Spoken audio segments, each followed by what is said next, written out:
The last segment of black body radiation. अभी तक black body radiation के बारे में हमने इसके एक्सपेरिमेंटल रिजल्ट डिस्कस किए। The next segment is explanation of spectrum of black body, यानी हम इस एक्सपेरिमेंटल कर्व को एक्सप्लेन करने जा रहे हैं। एक्सप्लेन करने का मतलब है हम इस एक्सपेरिमेंटल कर्व को थ्योरेटिकली एक एक्सप्रेशन में कन्वर्ट करने जा रहे हैं। अगर हम उस एक्सप्रेशन को टेस्ट करें तो उस एक्सप्रेशन को इस एक्सपेरिमेंटल कर्व के साथ at that particular temperature agree करना चाहिए। Mean derivation of expression for distribution of intensity among different wavelength. जैसा कि बच्चों आपको ऑलरेडी बताया है कि हर ग्राफ का एक मैथमेटिकल एक्सप्रेशन है। फॉर एग्जांपल मैथमेटिक्स में आप पढ़ कर आते हैं y = mx + c। अगर हम इसको xy प्लेन में ड्रा करेंगे graphically, you obtain a straight line in which m is a constant which is slope of the line,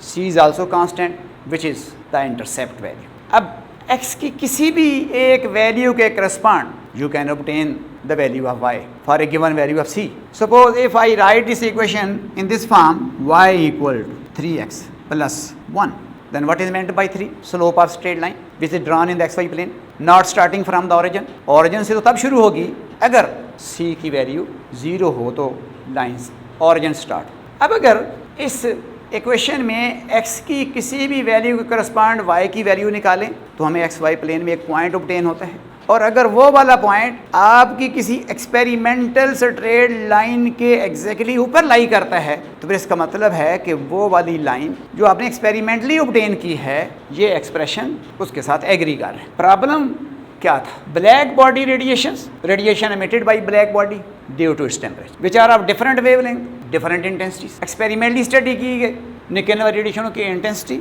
और वेवलेंथ मेजर किए गए, ग्राफ ड्रा किया गया eight that particular temperature. This graph is the spectrum of black body radiation. A series of attempts were made to explain the spectrum of black body radiations theoretically.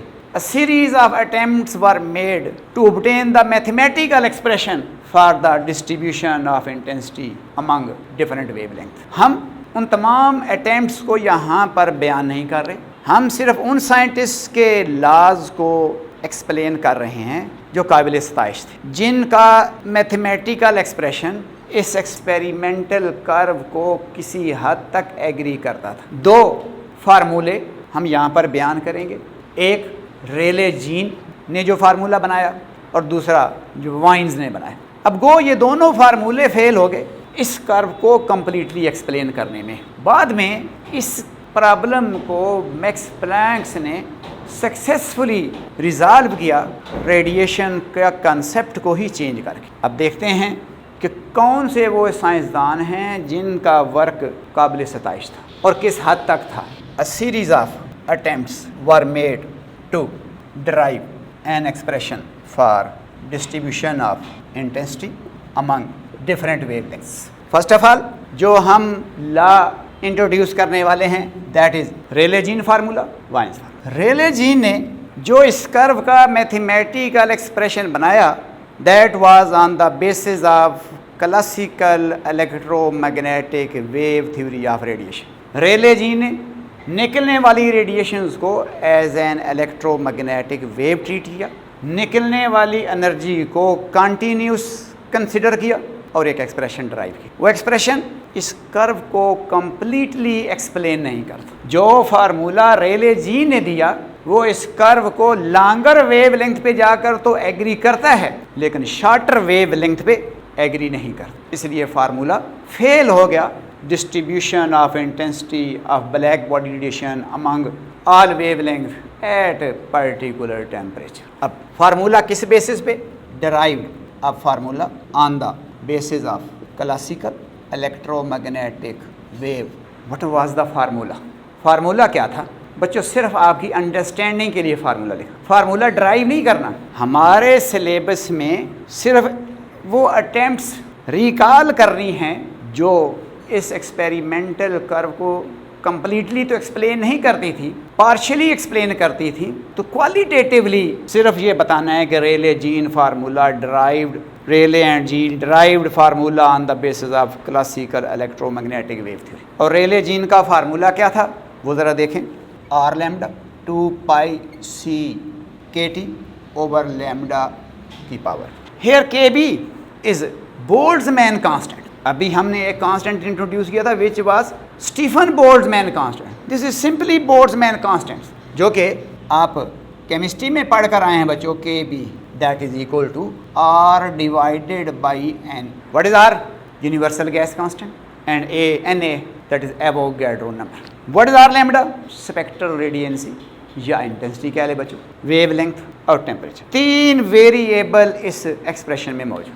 अब अगर हम temperature को constant कर दें तो पीछे दो वेरिएबल रह गए हैं, वेवलेंथ एंड स्पेक्ट्रल रेडियंसी. अब अगर किसी भी वेवलेंथ की वैल्यू यहाँ पर पुट करें at that particular temperature you will obtain the value of spectral radiancy. तो अब अगर सपोज करें ये कर्व है एट 5000 केल्विन, तो अगर यहाँ पर टी की जगह पे 5000 केल्विन पुट करें, सी कांस्टेंट स्पीड ऑफ लाइट है, वैल्यू आप जानते हैं पुट करें, के बी बोल्ट्जमैन कांस्टेंट है इसकी वैल्यू पुट करें, और किसी भी एक वेव लेंथ सपोज करें आप इस वेवलेंथ की वैल्यू पुट करें. जो वेवलेंथ यहाँ पे आ रहा है टेम्परेचर की जगह पे, अगर ये कर्व 5000 केल्विन पे ड्रा की गई है तो टेम्परेचर की जगह पे 5000 पुट करें, लैम्डा की जगह पे जो करस्पॉन्डिंग यहाँ पर वैल्यू लैम्डा की वो यहाँ पे पुट करें, तो फिर जो आर लैम्डा की वैल्यू है वो एग्जैक्टली इस कर्व के ऊपर अगर आ जाए और तमाम वेवलेंथ के लिए इस कर्व के एग्जैक्टली ऊपर आ जाए तो फिर तो ये फार्मूला ठीक है. लेकिन जब रेले जीन ने ये फार्मूला ड्राइव किया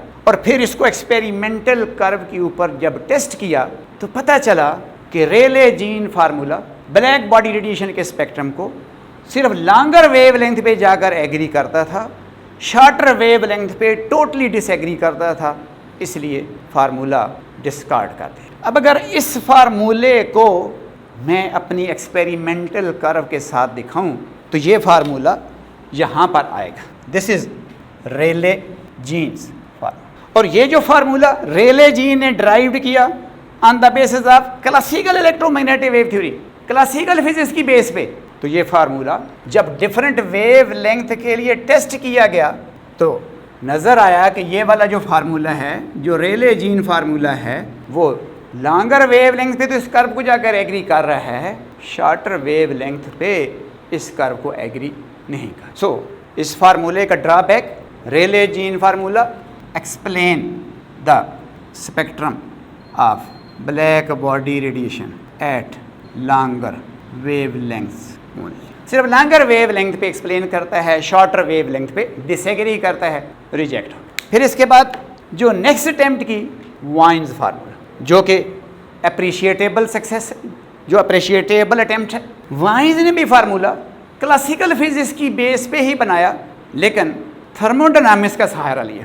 थर्मोडायनामिक्स में जो गैस के मॉलिक्यूल्स हैं, एक तो उनकी वेलोसिटी डिफरेंट होती है, दूसरा उनके मॉलिक्यूलों की तादाद डिफरेंट होती है. इस फार्मूले को Maxwell distribution of velocity of gas molecules बोलते हैं. चूँकि थर्मोडायनामिक्स के अंदर गैस की मॉलिक्यूलों की वेलोसिटी की जो कर्व मैक्सवेल ने दी है वो इस कर्व से रिजेंबल्ड करती है, तो वाइन्स ने फार्मूला ड्राइव किया on the basis of thermodynamics calculation. That formula was Wien's derive the formula on the basis of thermodynamics calculation by considering the resemblance between the experimental curve of black body radiation and Maxwellian distribution of velocity of gas molecules. The formula was A divided by lambda phi exponential minus B divided by lambda t.